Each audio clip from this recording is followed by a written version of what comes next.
बिस्मिल्लाहिर्रहमानिर्रहीम। जो शख्स अपनी कब्र में गर्मी से बचना चाहता है वो हज़रत सल्लल्लाहु अलैहि वसल्लम की बताई हुई ये तस्बीह ज़रूर पढ़ ले। हज़रत आयशा रज़ी अल्लाह तआला अन्हा फरमाती हैं कि रसूलुल्लाह सल्लल्लाहु अलैहि वसल्लम ने फरमाया, मोहतरम नाज़रीन, दुनिया की ज़िंदगी चंद रोज़ा है लेकिन आखिरत की ज़िंदगी हमेशा रहने वाली है। इंसान अपनी रोज़मर्रा की मसरूफियात, ख्वाहिशात और ज़िम्मेदारियों में इस कदर खो जाता है कि अक्सर ये भूल जाता है कि एक दिन उसे अपने रब के हुज़ूर हाज़िर होना है, जहाँ ना माल काम आएगा, ना औलाद, ना ओहदा और ना दुनिया की शोहरत, बल्कि सिर्फ ईमान, अखलास और नेक अमाल ही उसके काम आएंगे। कुरान करीम बार बार इंसान को इस हकीकत की याद दिलाता है। अल्लाह ताला फरमाते हैं कि कुल्लु नफ्सुन ज़ाइक़तुल मौत, यानी हर जान ने मौत का जायका चखना है। इसी तरह फरमाया कि अल्लाह यानी उस दिन से डरो जिस दिन तुम सब अल्लाह की तरफ लौटाए जाओगे। मोहतरम नादरीन, आज की इस वीडियो में हम एक ऐसे ज़िक्र और तस्बीह के बारे में गुफ्तगू करेंगे जिसका ताल्लुक दुनिया की कामयाबी से ज़्यादा आखिरत की तैयारी से है। कुरान और सुन्नत की रोशनी में इन अज़कार की अहमियत बयान करेंगे जिनकी तालीम खुद नबी करीम सल्लल्लाहु अलैहि वसल्लम ने उम्मत को दी और जिनसे दिल जिंदा होता है, ईमान ताज़ा होता है और बंदा अल्लाह ताला के करीब होता है। रसूलुल्लाह सल्लल्लाहु अलैहि वसल्लम ने अपनी उम्मत को हमेशा आखिरत की फ़िक्र सिखाई। आप सल्लल्लाहु अलैहि वसल्लम कब्रों की ज़ियारत की तरगीब देते थे ताकि इंसान अपने अंजाम को याद रखे। सही मुस्लिम में है कि आप सल्लल्लाहु अलैहि वसल्लम ने फरमाया कि कब्रों की ज़ियारत किया करो क्योंकि वह आखिरत की याद दिलाती है। जब इंसान कब्र को याद करता है तो उसके दिल में गुनाहों से नफ़रत, नेकी की मोहब्बत और अल्लाह ताला की तरफ रिजू का जज्बा पैदा होता है। यही वो कैफियत है जो इंसान को दुनिया की गफलत से निकाल कर अल्लाह रब्बुल आलमीन की बंदगी की तरफ ले जाती है। कुरान मजीद में अल्लाह ताला फरमाते हैं, इल्ला बेज़िक्रिल्लाहि तत्मइन्नुल कुलूब, यानी खबरदार अल्लाह के ज़िक्र ही से दिलों को सुकून हासिल होता है। गौर कीजिए, अगर ज़िक्र दुनिया में दिलों के लिए सुकून है तो यही ज़िक्र आखिरत के लिए भी बेहतरीन ज़द राह बन सकता है, क्योंकि क़यामत के दिन इंसान को उसके अमाल के मुताबिक बदला दिया जाएगा। इससे हर वो ज़िक्र जो सही हदीस से साबित हो, हर वो तस्बीह जो रसूलुल्लाह सल्लल्लाहु अलैहि वसल्लम ने सिखाई हो और हर वो दुआ जो अल्लाह ताला की रज़ा हासिल करने का ज़रिया हो, वो यकीनन मोमिन के लिए अजीम नेमत है। हज़रत आयशा रज़ी अल्लाह तआला अन्हा से बेशुमार हदीस मरवी हैं जिनमें नबी करीम सल्लल्लाहु अलैहि वसल्लम की इबादत, दुआएं और अज़कार का ज़िक्र मिलता है। अगर किसी ज़िक्र की निस्बत हज़रत आयशा रज़ी अल्लाह तआला अन्हा बयान की जाती है तो उसकी सेहत को मोतबर हदीस की किताबों से जांचना ज़रूरी है, क्योंकि दीन का मामला इंतहाई नाजुक है। रसूलुल्लाह सल्लल्लाहु अलैहि वसल्लम ने फरमाया, जिसने मुझ पर जानबूझकर झूठ बांधा वो अपना ठिकाना जहन्नम में बना ले। इसलिए एक मुसलमान की जिम्मेदारी है कि वो हर रिवायत को ताक़ीद के साथ कबूल करे। ताहम ये भी हकीकत है कि कुरान की तिलावत, अल्लाह का ज़िक्र, इस्तग़फ़ार, दुरूद शरीफ और मसनून दुआएं ऐसी इबादत हैं जिनकी फ़जीलत मुतअद्दिद सही हदीस से साबित हैं और ये बंदे के लिए दुनिया और आखिरत दोनों में खैर और बरकत का सबब बनती है। ये याद रखना चाहिए कि कब्र की रात ईमान, तकवा, नमाज, कुरान से ताल्लुक़, सदका, वालिदैन के साथ हुस्न सलूक, हक़ूक़ुल इबाद की अदायगी, हलाल रोज़ी, सच्ची तौबा और अल्लाह ताला के ज़िक्र से भरपूर ज़िंदगी इंसान के लिए कब्र को रोशन करने का ज़रिया बनती है। रसूलुल्लाह सल्लल्लाहु अलैहि वसल्लम ने फरमाया कि जब बंदा दुनिया से रुखसत होता है तो उसके साथ उसके अमाल जाते हैं। इसलिए हर दिन को आखिरत की तैयारी का दिन बनाना ही असल कामयाबी है। इस वीडियो के आखिर तक हमारे साथ ज़रूर रहिएगा। हम इंशाल्लाह इस ज़िक्र या तस्बीह को भी बयान करेंगे, उसका सही तरीका भी बताएंगे और ये भी समझेंगे कि ज़िक्र इलाही का असल मकसद सिर्फ मुश्किलात से निजात हासिल करना नहीं, बल्कि अल्लाह ताला की रज़ा, दिल की पाकीज़गी, ईमान की मजबूती और आखिरत की कामयाबी है। दुआ है कि अल्लाह ताला हमें कुरान और सुन्नत को सही समझने, नबी करीम सल्लल्लाहु अलैहि वसल्लम की सच्ची मोहब्बत नसीब करने, उनकी हर सही तालीम पर अमल करने, अपने ज़िक्र को हमारी ज़िंदगी का हिस्सा बनाने, हमारी कब्रों को नूर से भर देने, हमें अज़ाब कब्र से अपनी रहमत के ज़रिए महफूज रखने, हमारी लग़्ज़िशों को मुआफ़ फरमाने, हमारे वालिदैन, असातिज़ा, मरहूमीन और तमाम अहले ईमान की मग़फ़िरत फरमाए और क़यामत के दिन हमें अपने महबूब सल्लल्लाहु अलैहि वसल्लम की शफ़ाअत नसीब फरमाए। आमीन या रब्बुल आलमीन। नाज़रीन, कब्र आखिरत की मंज़िलों में से पहली मंज़िल है। कब्र का मैयत को दबोचना, कब्र में मैयत से सवाल जवाब, अज़ाब कब्र का सबूत, कुरान और हदीस से अज़ाब कब्र की मुख्तलिफ़ शक्लें, कब्र के लिए तैयारी, नेक अमल, कब्र का साथी, अज़ाब कब्र से निजात देने वाले बाज़ अमाल, मोहतरम नादरीन, ये बात हर एक को मालूम है कि हर नफ्स के 4 दौर होते हैं। पहला दौर माँ के पेट में, जहाँ नफ्स बंद रहता है और वहाँ तंगी और 3 अंधेरों के सिवा कुछ नहीं होता।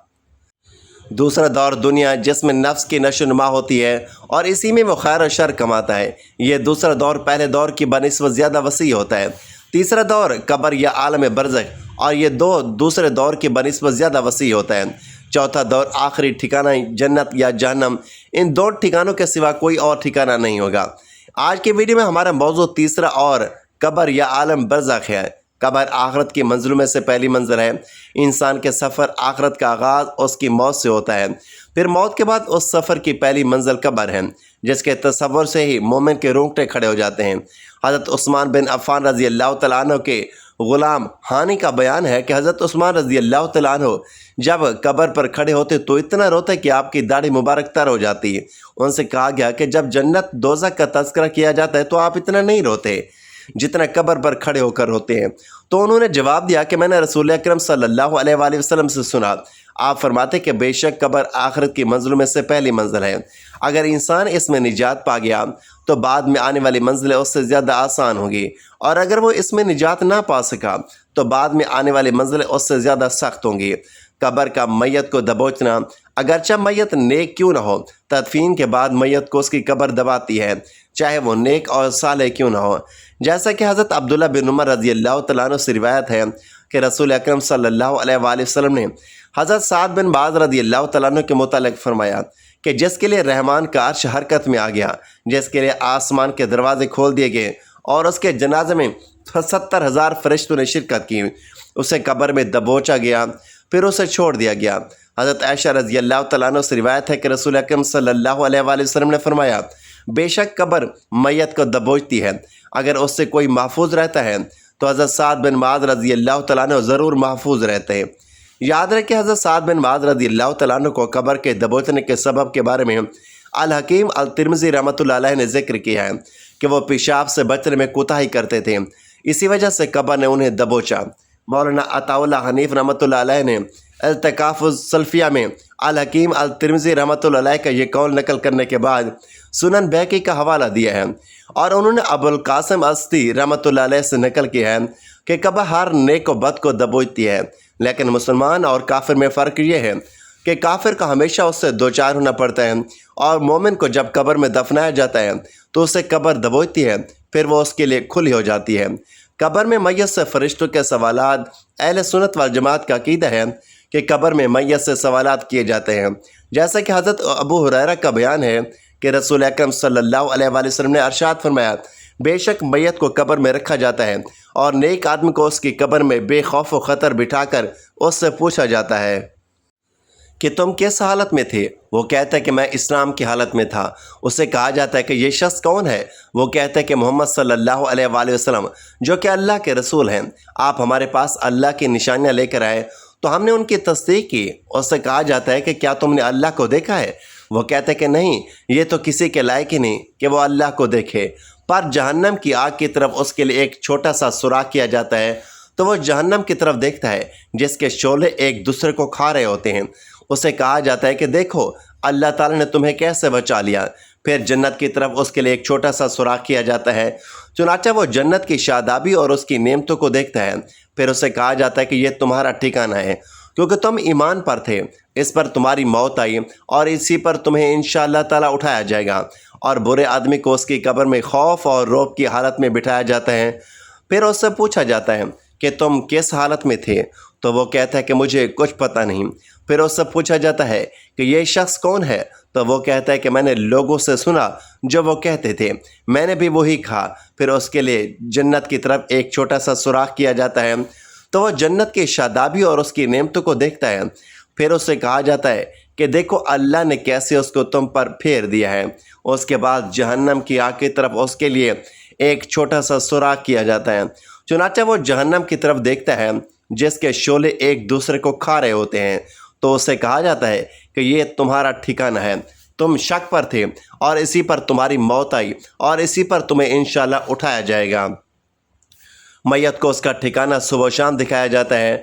हज़रत अब्दुल्लाह बिन उमर रज़ी अल्लाह तआला अन्हु रिवायत करते हैं کہ رسول اکرم صلی اللہ علیہ وآلہ وسلم نے فرمایا کہ بے شک تم میں سے کوئی شخص جب مر جاتا ہے تو اس پر اس کا ٹھکانہ صبح شام پیش کیا جاتا ہے۔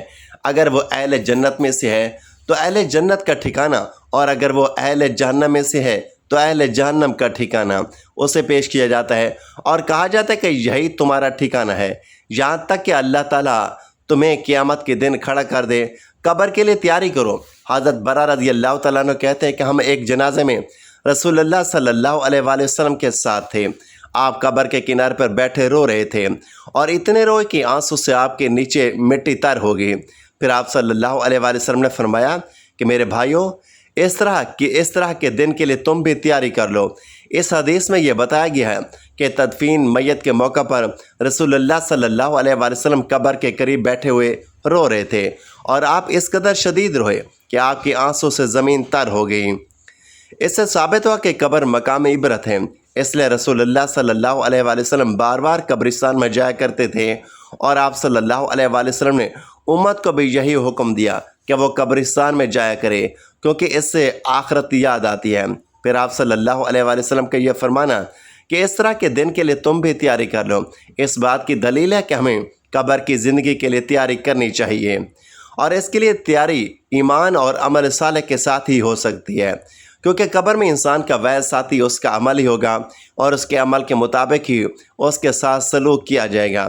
رسول اللہ صلی اللہ علیہ وآلہ وسلم کا ارشاد گرامی ہے کہ میت کے پیچھے 3 چیزیں جاتی ہیں، پھر 2 چیزیں واپس لوٹ آتی ہیں، اور ایک ہی چیز اس کے ساتھ باقی رہتی ہے۔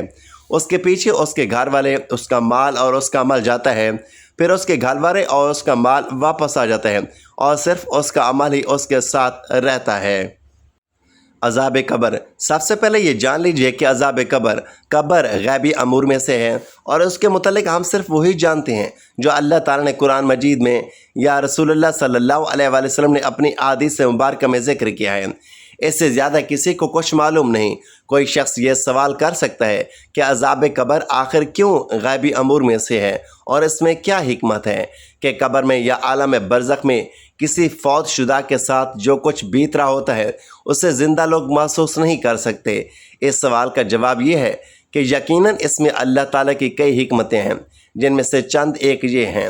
نمبر 1، اللہ تعالیٰ ارحم الراحمین ہے، اور اس کی رحمت کا تقاضا ہے کہ ہم زندہ لوگ فوت شدگان کے عذاب قبر سے بے خبر ہوں، ورنہ اگر کسی انسان کو یہ معلوم ہو جائے کہ اس کا باپ یا اس کا بھائی یا اس کا بیٹا یا اس کی بیوی یا کوئی اور رشتہ دار یا کوئی عزیز دوست عذاب قبر میں مبتلا ہے، تو کیا آپ اندازہ کر سکتے ہیں کہ اس کی زندگی کس حالت میں گزرے گی؟ کیا وہ ہر وقت پریشان اور غمگین نہیں رہے گا؟ نمبر 2، کسی میت کے بارے میں یہ معلوم ہو جانا کہ اسے قبر میں عذاب دیا جا رہا ہے، اس میں اس کی ذلت اور رسوائی ہے، کیونکہ اس کی زندگی میں تو اللہ تعالیٰ نے اس کے گناہوں پر پردہ ڈالے رکھا، اور ہمیں ان کے بارے میں کچھ بھی پتہ نہیں چلا۔ اب اس کے مرنے کے بعد اگر یہ معلوم ہو جائے کہ اسے تو عذاب دیا جا رہا ہے، تو اس میں یقیناً اس کی رسوائی ہوگی۔ نمبر 3، قبروں میں مردوں کو دیے جانے والے عذاب کے متعلق زندوں کو بے خبر رکھنے میں اللہ تعالیٰ کی ایک حکمت یہ بھی ہے کہ اگر زندوں کو وہ عذاب دکھایا یا سنایا جاتا تو شاید وہ اپنے مردوں کو دفنانا ہی چھوڑ دیتے، جیسا کہ رسول اکرم صلی اللہ علیہ وآلہ وسلم کا ارشاد گرامی ہے کہ اگر اس بات کا اندیشہ نہ ہوتا کہ تم مردوں کو دفنانا چھوڑ دو گے تو میں اللہ تعالیٰ سے دعا کرتا کہ وہ تمہیں عذاب قبر میں سے تھوڑا سا سنا دے۔ گویا اس اندیشے کے پیش نظر کہ کہیں زندہ لوگ مردوں کو دفنانا چھوڑ نہ دیں، عذاب قبر کو مخفی اور غیبی امور میں رکھا گیا۔ عذاب قبر حق ہے، قرآن مجید کی کئی آیتوں سے عذاب قبر ثابت ہے۔ ارشاد ربانی ہے کہ وہ لوگ برزخ میں صبح اور شام آگ کے سامنے لائے جاتے ہیں، اور جس روز قیامت قائم ہوگی حکم ہوگا فرعون والوں کے نہایت سخت آگ میں داخل کرو۔ اس آیت میں فرعونیوں کا عالم برزخ میں عذاب میں مبتلا ہونا صراحتاً مذکور ہے۔ اسی طرح تمام کفار مشرکین اور بعض گناہگار مومنین کو برزخ میں عذاب دیا جاتا ہے، جیسا کہ بہت سی صحیح حدیث میں مذکور ہے۔ نمبر 2، یہاں تک کہ جب پہنچے ان میں سے کسی کو موت کہے گا کہ اے رب مجھ کو پھر بھیج دو، شاید کچھ میں بھلا کام کر لوں، اس میں جو پیچھے چھوڑ آیا۔ ہرگز نہیں، یہ ایک بات ہے کہ وہ کہتا ہے، اور ان کے پیچھے پردہ ہے، اور اس دن تک کہ اٹھائے جانے پر پھر جب پھونکے ماریں سور میں تو نہ کراپتے ہیں ان میں اس دن اور نہ ایک دوسرے کو پوچھے عذاب قبر کے حوالے سے حدیث شہرت بلکہ تواتر تک پہنچ گئی۔ عذاب قبر سے انکار صراحتاً کفر اور جہالت ہے۔ نمبر 1، حضرت عائشہ سے روایت ہے کہ ایک یہودی عورت ان کے پاس آئی اور اس نے عذاب قبر کا ذکر کرتے ہوئے حضرت عائشہ کو دعا دی کہ اللہ تعالیٰ آپ کو عذاب قبر سے بچائے۔ حضرت عائشہ فرماتے ہیں کہ اس کے بعد میں نے رسول اللہ صلی اللہ علیہ وآلہ وسلم کو دیکھا کہ ہر نماز میں عذاب قبر سے پناہ مانگتے تھے۔ نمبر 2، حضرت ابو ہریرہ رضی اللہ تعالیٰ عنہ سے روایت ہے کہ رسول اللہ صلی اللہ علیہ وآلہ وسلم دعا کرتے اور یوں فرماتے، اے اللہ میں تجھ سے قبر کے عذاب سے پناہ مانگتا ہوں اور جہنم کے عذاب سے اور زندگی اور موت کے فتنے سے اور دجال کے فتنے سے۔ نمبر 3، حضرت ابن عباس رضی اللہ تعالیٰ عنہ سے مروی ہے کہ حضور اکرم صلی اللہ علیہ وآلہ وسلم مدینہ یا مکہ کے کسی باغ سے گزرے، اتنے میں 2 انسانوں کی آواز سنی جن کو قبر میں عذاب دیا جا رہا تھا۔ نبی کریم صلی اللہ علیہ وآلہ وسلم نے ارشاد فرمایا کہ ان دونوں کو عذاب ہو رہا ہے اور کسی بڑے کام کی وجہ سے عذاب نہیں ہو رہا بلکہ ایسی معمولی باتوں پر جن سے بچ سکتے تھے۔ پھر آپ صلی اللہ علیہ وآلہ وسلم نے فرمایا ان دونوں میں سے ایک پیشاب سے نہیں بچتا تھا اور دوسرا چغلی کرتا پھرتا تھا۔ پھر آپ صلی اللہ علیہ وآلہ وسلم نے ایک تار ٹہنی منگائی، پھر اس کے 2 ٹکڑے کیے، پھر ایک ایک ٹکڑا دونوں قبروں پر رکھ دیا۔ صحابہ کرام نے عرض کیا، یا رسول اللہ صلی اللہ علیہ وآلہ وسلم آپ نے ایسا کیوں کیا؟ آپ صلی اللہ علیہ وآلہ وسلم نے فرمایا شاید ان دونوں کا عذاب ان کے سوکھنے تک ہلکا کر دیا جائے۔ نمبر 4، حضرت عثمان غنی رضی اللہ تعالیٰ عنہ جب کسی قبر کے پاس کھڑے ہوتے تو اس قدر روتے کہ داڑھی مبارک آنسو سے تر ہو جاتی۔ سوال کیا گیا کہ آپ جنت دوزخ کا تذکر کر کے نہیں روتے اور قبر کو دیکھ کر اس قدر روتے ہیں؟ حضرت عثمان رضی اللہ تعالیٰ عنہ نے جواب دیا کہ یا رسول اللہ صلی اللہ علیہ وآلہ وسلم نے فرمایا بے شک قبر آخرت کی منزلوں میں سے پہلی منزل ہے، سو اگر اس سے نجات پائی تو اس کے بعد کی منزلیں اس سے زیادہ آسان ہیں، اور اگر نجات نہ پائی تو اس کے بعد کی منزلیں اس سے زیادہ سخت ہیں۔ حضرت عثمان رضی اللہ تعالیٰ عنہ فرماتے ہیں کہ اللہ کے رسول صلی اللہ علیہ وآلہ وسلم نے ارشاد فرمایا کہ میں نے کبھی کوئی منظر قبر کے عذاب سے زیادہ سخت نہیں دیکھا۔ نمبر 5، حضرت ابن عمر رضی اللہ تعالیٰ عنہ سے روایت ہے کہ رسول اللہ صلی اللہ علیہ وآلہ وسلم نے ارشاد فرمایا کہ جب انسان کا انتقال ہو جاتا ہے تو اس پر صبح شام اس کا ٹھکانہ پیش کیا جاتا ہے۔ اگر وہ اہل جنت میں سے ہے تو جنت والوں کا مقام، اور اگر اہل جہنم میں سے ہے تو جہنم والوں کا مقام اس کو دکھایا جاتا ہے۔ پھر کہا جاتا ہے کہ یہ تیرا ٹھکانہ ہے یہاں تک کہ اللہ تجھ کو قیامت کے دن اٹھائے گا۔ میں محترم ناظرین وقت کی نزاکت کو مد نظر رکھتے ہوئے چلتے ہیں وظیفے کی جانب کہ جو شخص اپنی قبر میں گرمی سے بچنا چاہتا ہے وہ حضور صلی اللہ علیہ وآلہ وسلم کی بتائی ہوئی یہ تسبیح پڑھ لیں۔ حضرت عائشہ رضی اللہ تعالیٰ عنہ فرماتی ہیں کہ رسول اللہ صلی اللہ علیہ وآلہ وسلم نے ارشاد فرمایا کہ جو شخص یہ تسبیح پڑھے گا اللہ تعالیٰ اس کو قبر کے عذاب سے نجات دے گا۔ یہ تسبیح آپ کسی بھی وقت پڑھ سکتے ہیں۔ سب سے پہلے آپ نے حضور پاک صلی اللہ علیہ وآلہ وسلم کی ذات اقدس پر درود پاک کا نذرانہ پیش کرنا ہے۔ درود پاک آپ کوئی سا بھی پڑھ سکتے ہیں۔ ایک بار ثواب کی نیت سے میرے ساتھ بھی درود پاک پڑھ لیں۔ اللہم صلی علی محمد وعلی آل محمد کما صلیت علی ابراہیم وعلی آل ابراہیم انک حمید مجید۔ اللہم بارک علی محمد وعلی آل محمد کما بارکت علی ابراہیم وعلی آل ابراہیم انک حمید مجید۔ درود پاک پڑھنے کے بعد آپ نے یہ ایک تسبیح پڑھنی ہے، اللہم انی اعوذ بک من عذاب القبر ومن عذاب النار ومن فتنۃ المحیا والممات ومن شر فتنۃ المسیح الدجال۔ یہ ایک تسبیح پڑھنے کے بعد آپ نے ایک تسبیح اللہم اجرنی من النار کی پڑھنی ہے اور 313 مرتبہ استغفر اللہ کی تسبیح پڑھنی ہے، اور آخر میں پھر دوبارہ درود پاک پڑھنا ہے۔ ناظرین امید ہے کہ آج کی یہ گفتگو آپ کے لیے ایمان افروز اور فائدہ مند ثابت ہوگی۔